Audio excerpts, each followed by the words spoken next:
नमस्कार प्यारे विद्यार्थियों, स्वागत है आपका फिर एक नई क्लास में। जो भी विद्यार्थी कक्षा 10 में विद्यार्थियों पढ़ रहा है उनके लिए विद्यार्थियों जो 12 मार्च का आपका हिंदी का एग्जाम होने वाला है, हिंदी का पेपर होने वाला है विद्यार्थियों, उनके लिए यह मॉडल पेपर विद्यार्थियों रामबाण साबित होने वाला है। आपको विद्यार्थियों बताएगा कि कौन सा नंबर कितने नंबर का विद्यार्थियों कितने नंबर का प्रश्न आने वाला है, आपके पेपर में विद्यार्थियों कितने प्रश्न आने वाले हैं और विद्यार्थियों आपका जो पेपर का पैटर्न है वो किस तरह का आने वाला है विद्यार्थियों।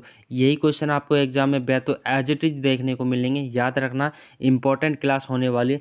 बस आपको जो पेपर का पैटर्न है वो समझ आना चाहिए कि किस तरह के एग्जाम में क्वेश्चन पूछे जा रहे हैं विद्यार्थियों। तो क्लास को ध्यान से देखना विद्यार्थियों, पूरी क्लास देखना विद्यार्थियों, तभी आपको जो पेपर का पूरा पैटर्न है वो समझ आने वाला है। तो चलिए दोस्तों, इंपॉर्टेंट क्लास होने वाली है। मैं फिर बोल रहा हूँ, क्लास को एंड तक जरूर देखना। जो पहला क्वेश्चन है विद्यार्थियों, इसके अंदर आपको जो 15 क्वेश्चन पूछे जाएंगे, 15 क्वेश्चन पूछे जाएंगे, हर क्वेश्चन 1 नंबर का होने वाला है। याद रखना विद्यार्थियों, हर क्वेश्चन 1 नंबर का होने वाला। एबीसीडी से संबंधित 15 क्वेश्चन आपसे पूछे जाएंगे। मैं फिर बता रहा हूँ, हर क्वेश्चन 1 नंबर का होने वाला है। यानी कि जो 15 क्वेश्चन 15 नंबर का जो मैटर है वो आपको मैं यहाँ से देने वाला हूँ। याद रखना, इंपॉर्टेंट क्लास होने वाली है, ध्यान से सुन लेना विद्यार्थियों। जो पहला क्वेश्चन है वो आपसे क्या पूछ रहा है कि एक ईमानदार व्यक्ति का सम्मान होता है में किस शब्द में विशेषण है विद्यार्थियों। इस जो वाक्य दिया हुआ है, ईमानदार व्यक्ति का सम्मान होता है, इस वाक्य के किस शब्द में विशेषण है। विशेषण आपको बताना है कि कौन से शब्द में। ऑप्शन 3 आपका इसमें करेक्ट आंसर हो जाता है। यानी कि जो ईमानदार है, ईमानदार शब्द विद्यार्थियों इसमें विशेषण है। ऑप्शन 3 आपका इसमें बिल्कुल करेक्ट आंसर हो जाता है। बात करते हैं अगले क्वेश्चन की कि कौन सा शब्द अन उपसर्ग से निर्मित नहीं है विद्यार्थियों। तो कौन सा शब्द है जो अन उपसर्ग से निर्मित नहीं है। याद रखना, अनिच्छा, अनुचित, अनुपम विद्यार्थियों या आपके अनुगम। तो कौन सा शब्द है विद्यार्थियों जिसमें विद्यार्थियों जो अनु उपसर्ग है वो आपको नहीं मिलता विद्यार्थियों। ऑप्शन 4 आपका इसमें करेक्ट आंसर हो जाता है। यानी कि अनुगम में जो अन उपसर्ग है वो नहीं है विद्यार्थियों और इन तीनों में मिलता है। जो तीसरा नंबर क्वेश्चन है वो आपसे क्या पूछ रहा है कि कौन सा उदाहरण द्वंद्व समास का नहीं है। द्वंद्व समास का इनमें से कौन सा उदाहरण नहीं है विद्यार्थियों, वो आपको बताना है। ऑप्शन 1 इसमें आपका करेक्ट आंसर हो जाता है। यानी कि चतुर्भुज में विद्यार्थियों द्वंद्व समास नहीं है दोस्तों। पंचपात्र, नवनिधि, याद रखना, और 12 मास विद्यार्थियों, इन तीनों शब्दों में विद्यार्थियों आपको द्वंद्व समास मिलेगा। चौथा क्वेश्चन आपसे क्या पूछ रहा है विद्यार्थियों कि तुम्हें धोखा नहीं देना चाहता था, वाक्य में धोखा संज्ञा है या क्या है विद्यार्थियों, यह आपसे पूछा है। तो करेक्ट आंसर ऑप्शन 1 हो जाता है। यानी कि इसमें भाववाचक संज्ञा। ऑप्शन 1 आपका इसमें बिल्कुल राइट आंसर हो जाता है। बात करते हैं विद्यार्थियों अगले क्वेश्चन की। अगला 5वां क्वेश्चन है विद्यार्थियों, आपसे क्या पूछ रहा है। याद रखना विद्यार्थियों कि लखनवी अंदाज कहानी किस पर दोस्तों कटाक्ष करती है। तो लखनवी अंदाज कहानी किस पर कटाक्ष करती है, ये आपसे पूछा है। ऑप्शन 1 आपका इसमें करेक्ट आंसर हो जाएगा।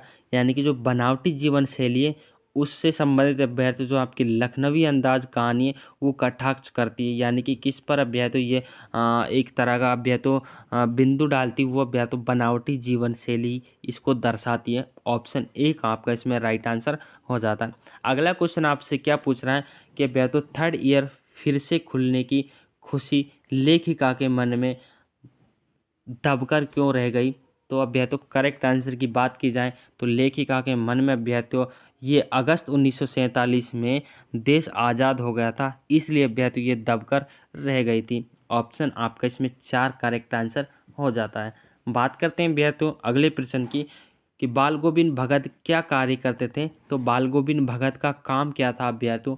ऑप्शन 2 आपका इसमें करेक्ट आंसर हो जाता है। खेती करना उसमें आपका इसमें राइट आंसर हो जाता है। जो बाल गोविंद भगत का कार्य अभ्यर्थियों वो खेती करना था। ऑप्शन 2 इसमें आपका बिल्कुल करेक्ट आंसर हो जाता है। बात करते हैं अभ्यर्थियों अगले क्वेश्चन। अगला क्वेश्चन आपसे पूछा है कि नेताजी का चश्मा कहानी किसके माध्यम से देश के करोड़ों नागरिकों के योगदान को रेखांकित करती है। तो कौन से अभ्यर्थियों करेक्ट आंसर की बात की जाए तो इसमें आपका राइट आंसर हो जाता है ऑप्शन 3। यानी कि अभ्यर्थियों जो कैप्टन है, कैप्टन चश्मे वाले के माध्यम से करोड़ों नागरिकों को योगदान को रेखांकित करती है। ऑप्शन 3 आपका इसमें बिल्कुल करेक्ट आंसर हो जाता है। अगला क्वेश्चन आपसे क्या पूछ रहा है कि मुरझाकर गिर रही पंक्तियाँ क्या संदेश दे रही हैं। तो मुरझाकर जो गिर रही पंक्तियाँ हैं वो अभ्यर्थियों आपको क्या संदेश दे रही हैं। तो ऑप्शन इसमें आपका करेक्ट आंसर हो जाता है अभ्यर्थियों ऑप्शन 2, मानव जीवन की जो क्षणिकता अभ्यर्थियों वो अभ्यर्थियों मुरझा कर गिर रही पंक्तियां आपको संदेश दे रही हैं कि मानव जीवन की क्षीणता अभ्यर्थियों ऑप्शन 2 आपका इसमें बिल्कुल करेक्ट आंसर हो जाता है। बात करते हैं अभ्यर्थियों अगले क्वेश्चन की कि कवि के तो कवि ने बांस और बबूल किसे कहा है। तो कवि ने बांस और बबूल अभ्यर्थियों किसे कहा है अभ्यर्थियों। तो अभ्यर्थियों बांस और बबूल कहा गया है ऑप्शन 3 आपका इसमें करेक्ट आंसर हो जाता है। सोम को अभ्यर्थियों बांस और बबूल कहा गया है। अगले क्वेश्चन की बात कर लेते हैं अभ्यर्थियों। अगला क्वेश्चन आपसे क्या पूछ रहा है कि सूरदास सूरदास अबला हम भोरी गुर चोटी जो पागी वाक्य में अबला शब्द किसके लिए प्रयुक्त हुआ है अभ्यर्थियों। तो जो अबला शब्द है वो किसके लिए प्रयुक्त हुआ है इस दोस्तों जो वाक्य है इसमें। करेक्ट आंसर की बात की जाए अभ्यर्थियों इसमें आपका राइट आंसर हो जाता है। तो गोपियों के लिए अबला शब्द है जो प्रयुक्त किया गया है अभ्यर्थियों याद रखना अबला शब्द इसमें गोपियों के लिए प्रयुक्त हुआ है। अगला क्वेश्चन आपसे पूछा है कि बादल किसका प्रतीक है। तो बादल किसका प्रतीक है अभ्यर्थियों उत्साह निराशा सफलता या अभ्यर्थियों आपकी क्रांति। तो बादल किसका प्रतीक है ये आपको बताना है ऑप्शन 4 क्रांति का अभ्यर्थियों बादलों को प्रतीक माना जाता है क्रांति आपका इसमें करेक्ट आंसर हो जाता है। लेखक के पिताजी के प्यार से झुलझुलाकर अभ्यर्थियों झुंझुलाकर क्या करने लग गए थे। तो लेखक पिताजी के प्यार से झुंझुलाकर क्या करने लग गए थे अभ्यर्थियों ये आपको बताना है। करेक्ट आंसर हो जाता है अभ्यर्थियों आपका ऑप्शन 3 यानी कि पिताजी की मूछें नोचने लगे थे पिताजी के प्यार से जो लेखक है वो पिताजी की मूछों को नोचने लगे थे ऑप्शन 3 आपका इसमें बिल्कुल करेक्ट आंसर हो जाता है। बात करते हैं अभ्यर्थियों अगले क्वेश्चन की। अगला क्वेश्चन अभ्यर्थियों आपसे क्या पूछ रहा है कि लेखिका ने जब एक सिक्किमी युवती से पूछा क्या सिक्किमी हो तो उसने क्या जवाब दिया। तो क्या जवाब दिया था अभ्यर्थियों। तो उसको क्या जवाब मिला ऑप्शन 3 आपका इसमें मैं इंडियन हूँ ऑप्शन 3 उनको जवाब मिला कि मैं इंडियन हूँ। अगला क्वेश्चन आपसे क्या पूछ रहा है कि कृतिकार वास्तव में किसके प्रति समर्पित नहीं होता है। तो कृतिकार अभ्यर्थियों किसके लिए प्रति समर्पित नहीं होता है इसमें आपका ऑप्शन 2 करेक्ट आंसर हो जाता है यानी कि बाहरी दबाव अभ्यर्थियों बाहरी दबाव के लिए समर्पित नहीं होती। तो अभ्यर्थियों यहाँ तक आपका जो 15 नंबर का मैटर है वो खत्म होता है अभ्यर्थियों यहाँ से अभ्यर्थियों देख लेना इंपॉर्टेंट क्वेश्चन होने वाले।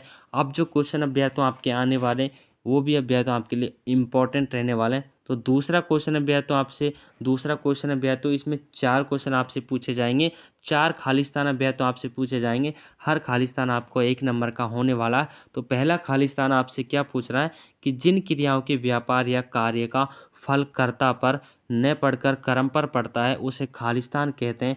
तो अभ्यर्थियों उसको क्या कहते हैं अभ्यर्थियों उसको सकर्मक क्रिया अभ्यर्थियों उसको बोला जाता है। तो खालिस्तान के अंदर अभ्यर्थियों सकर्मक आ जाएगा तो अभ्यर्थियों आपका जो खालिस्तान है वो भर जाएगा।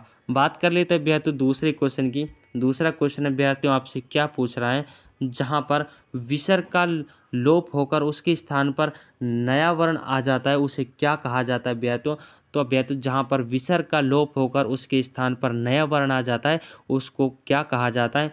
तो अभ्यर्थियों अगर खालिस्तान के अंदर विसर्ग संधि आ जाएगी अभ्यर्थियों तो आपका खालिस्तान अभ्यर्थियों भर जाएगा। तो इस अभ्यर्थियों जहाँ पर विसर्ग का लोप होकर उसके स्थान पर नया वर्ण आता है अभ्यर्थियों तो उसको क्या कहा जाता है। तो विसर्ग संधि उसको कहा जाता है अभ्यर्थियों यहाँ पर आप विसर्ग संधि भर लीजिएगा। अगला प्रश्न आपसे क्या पूछ रहा है कि वे प्रत्यय जो संज्ञा शब्दों के अंत में जुड़ते हैं उन्हें खालिस्तान कहते हैं अभ्यर्थियों। तो खालिस्तान प्रयुक्त कहते हैं। तो इस खालिस्तान के अंदर क्या आएगा अभ्यर्थियों ऐसा। तो अभ्यर्थियों जो ददंती अभ्यर्थियों ददंती शब्द अभ्यर्थियों इसके अंदर आएगा उन्हें ददंती प्रत्यय कहते हैं। क्या कौन सा प्रत्यय कहते हैं अभ्यर्थियों ददंती प्रत्यय उनको बोला जाता है याद रखना। अगला क्वेश्चन आपसे पूछा है कि अभिकारी शब्द ही खालिस्तान शब्द भी कहलाते हैं। तो अभिकारी शब्द ही कौन से शब्द कहलाते हैं अव्यय अभ्यर्थियों अव्यय इसके अंदर आपके आ जाएगा अव्यय अभ्यर्थियों को बोला जाता है। अभिकारी शब्द ही अव्यय शब्द भी कहलाते हैं याद रखना। अब अब भैया तो आपका जो तीसरा क्वेश्चन है भैया तो उसमें आपसे क्या पूछा जाएगा इसकी बात कर लेते हैं भैया। तो आपको भैया तो एक बड़ा सा पैराग्राफ दिया जाएगा, इसको पढ़कर भैया तो आपको अपठित गद्यांश को पढ़कर पूछे गए प्रश्नों के अपनी उत्तर पुस्तिका में लिखिए। 6 नंबर का भैया तो ये क्वेश्चन होने वाला है, इसको आप ध्यान से पढ़ लीजिएगा भैया तो। और इस पद्यांश को पढ़ोगे तब आपको भैया तो नीचे 6 क्वेश्चन आपसे पूछे जाएंगे, हर क्वेश्चन आपका 1 नंबर का होने वाला है। याद रखना इम्पोर्टेंट मैटर है, फ्री का मैटर है भैया तो। ध्यान से पढ़ोगे भैया तो हर क्वेश्चन का जो आंसर है आपको इसके अंदर मिलता रहेगा। तो अब भैया तो आपको स्क्रीनशॉट ले लीजिएगा। और अब भैया तो आपको इस तरह से आपके 6 क्वेश्चन पूछे जाएंगे, 6 क्वेश्चन पूछे जाएंगे भैया तो हर क्वेश्चन आपका 1 नंबर का होने वाला है। 6 क्वेश्चनों का आंसर आपको इस पैराग्राफ के अंदर मिल जाएगा। तो अगले क्वेश्चन की बात कर लीजिएगा, आप खुद पढ़कर अब या तो इनका आंसर दीजिएगा। इतना टाइम नहीं है, क्लास काफ़ी लंबी हो जाएगी कि मैं को पूरे ब्या तो पैराग्राफ को पढ़कर बताऊं। अगला क्वेश्चन है ब्या तो आपका पद्यांश का आने वाला है। पद्यांश को पढ़कर अब ब्या तो पूछे गए प्रश्नों का उत्तर ही आपको देना है। 6 नंबर का क्वेश्चन ये भी होने वाला, और 6 ही क्वेश्चन इसके अंदर आपसे पूछे जाएंगे, हर क्वेश्चन आपका 1 नंबर का होने वाला है। तो इस सारे को आप पढ़ लीजिएगा अभ्यर्थियों। इसको पढ़ने के बाद अभ्यर्थियों आपके जो 6 नंबर का क्वेश्चन अभ्यर्थियों 6 क्वेश्चन आपके पूछे जाएंगे। इन 6 क्वेश्चनों के आंसर अभ्यर्थियों आपको जो गद्यांश दिया हुआ है इसमें मिल जाएंगे। अगला क्वेश्चन अभ्यर्थियों क्या पूछा जाएगा आपसे, अगले क्वेश्चन अभ्यर्थियों आपसे पूछे जाएंगे जो 5 नंबर का क्वेश्चन है। आपकी जो बुक में जो लघुतरात्मक क्वेश्चन है अभ्यर्थियों, लघुतरात्मक प्रश्न जो आपके बुक में दिए हुए होते हैं, जो पाठों के होते हैं अभ्यर्थियों, वही आपसे पूछे जाएंगे। हर क्वेश्चन आपका 1 नंबर का होने वाला है अभ्यर्थियों। 40 शब्दों में आपका इन क्वेश्चनों का आंसर देना है। लास्ट 40 शब्दों में अभ्यर्थियों आपको इन क्वेश्चनों का पूरा आंसर देना है। लखनवी अंदाज पाठ के आधार पर नवाब साहब के व्यक्तित्व का क्या विचार दीजिए अभ्यर्थियों। तो आपको विचार देना है। लखनवी अंदाज पाठ में आपको इस क्वेश्चन का आंसर मिल जाएगा, वहाँ से आप इसको देख लीजिएगा। और ये क्वेश्चन अभ्यर्थियों आपको 100% आपकी बुक में देखने, वहाँ से आपके आंसर याद करने, यही आपके एग्जाम में अभ्यर्थियों आपको देखने को मिलने वाले हैं। अगला क्वेश्चन अभ्यर्थियों ये भी आपके बुक में मिल जाएगा। 2 नंबर का क्वेश्चन अभ्यर्थियों ये होने वाला है। स्क्रीनशॉट लेकर इन दोनों क्वेश्चनों के आंसर अभ्यर्थियों आपको बुक में 100% देखने अभ्यर्थियों, क्योंकि अभ्यर्थियों मैं तो आपको जो एग्जाम का पैटर्न आने वाला है वो समझा रहा हूँ अभ्यर्थियों। पढ़ना अभ्यर्थियों आपको खुद को, ये दोनों क्वेश्चनों के आंसर आपको बुक में मिल जाएंगे। स्क्रीनशॉट लेकर अभ्यर्थियों वहाँ से आप देख लेना।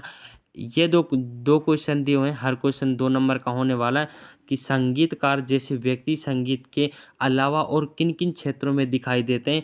आराम से अभ्यर्थियों बुक से पढ़ लेना, स्क्रीनशॉट लेकर अभ्यर्थियों देख लेना। और ये क्वेश्चन अभ्यर्थियों जो मैं बता रहा हूँ वो आपको देखने ही देखने अभ्यर्थियों 100% देखने, क्योंकि ये क्वेश्चन आपको वही क्वेश्चन अभ्यर्थियों आपको जो आपका पेपर आने वाला है उसमें देखने को मिलेंगे।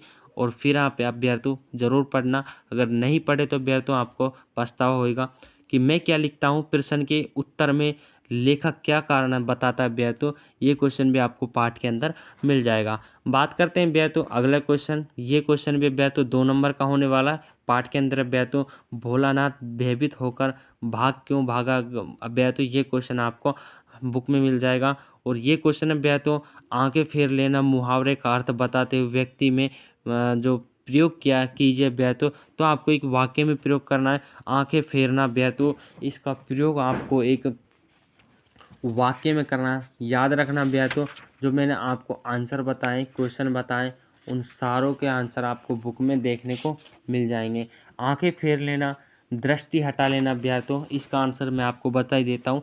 आंखें फेर लेना यानी कि आपका दृष्टि हटा लेना। वाक्य में प्रयुक्त करना है तो आपको मैं आपको वाक्य भी बता रहा हूँ अभ्यर्थियों कि पहलवान को अपनी दुर्दशा पर लज्जित होकर देखकर हमने अपनी आंखें फेर ली। इस तरह से आपको एग्जाम में अभ्यर्थियों ये क्वेश्चन देख करके आने। बात कर लेते हैं अगले क्वेश्चन की, जो 12 नंबर का क्वेश्चन है अभ्यर्थियों ये भी आपके गद्यांश 4 गद्यांश आपके आने वाले हैं। मैं फिर बता रहा हूँ अभ्यर्थियों, जो ऊपर बताए थे अभ्यर्थियों वो आपके 6-6 नंबर के गद्यांश थे।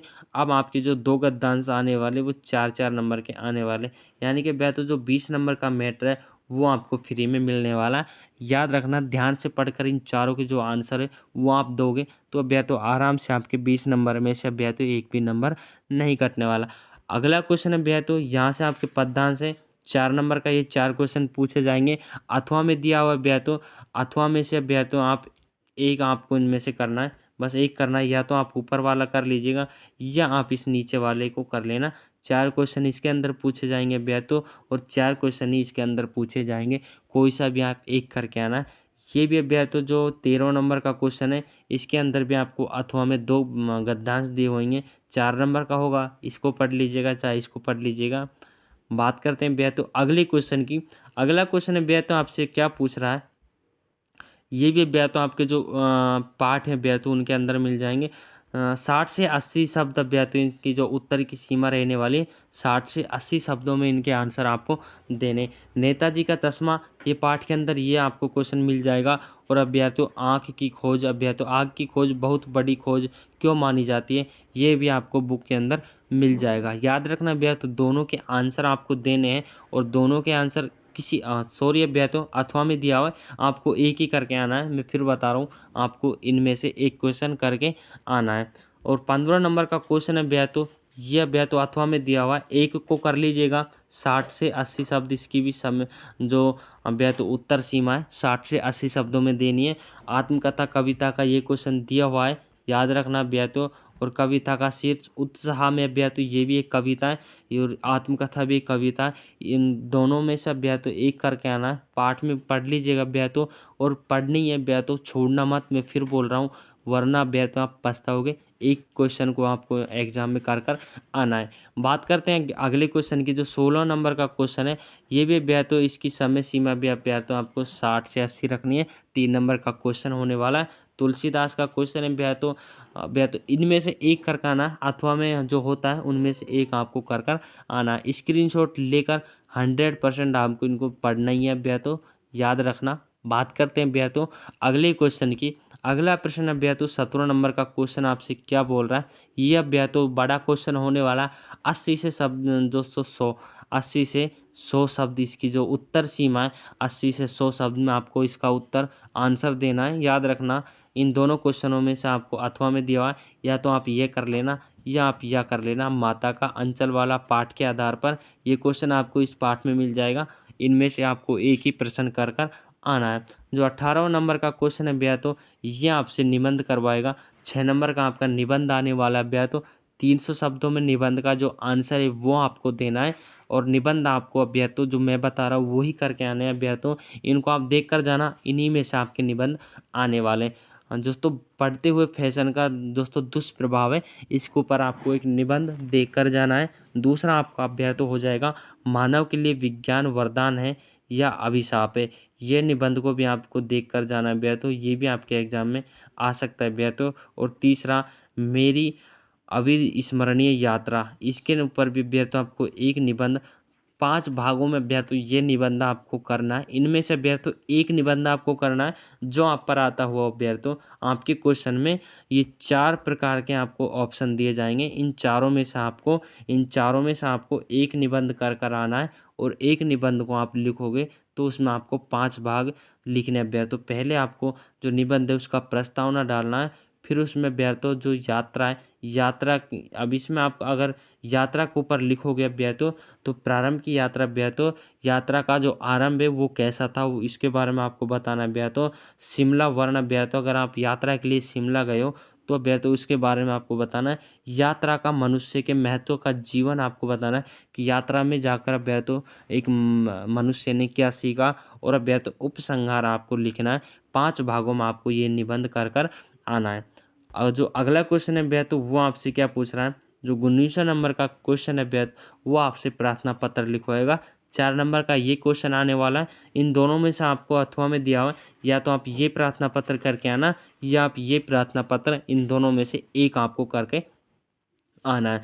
पढ़ लीजिएगा अभ्यर्थियों, स्क्रीनशॉट लेकर आप इसको, जो आपके पास डेस्क वर्क है या आपके पास अभ्यर्थियों पासबुक है संजीव है, उसमें से आपको ये देख लेना है। और ये देखना ही है अभ्यर्थियों, क्योंकि इन्हीं में से आपके एग्जाम में 100% छपने वाला है।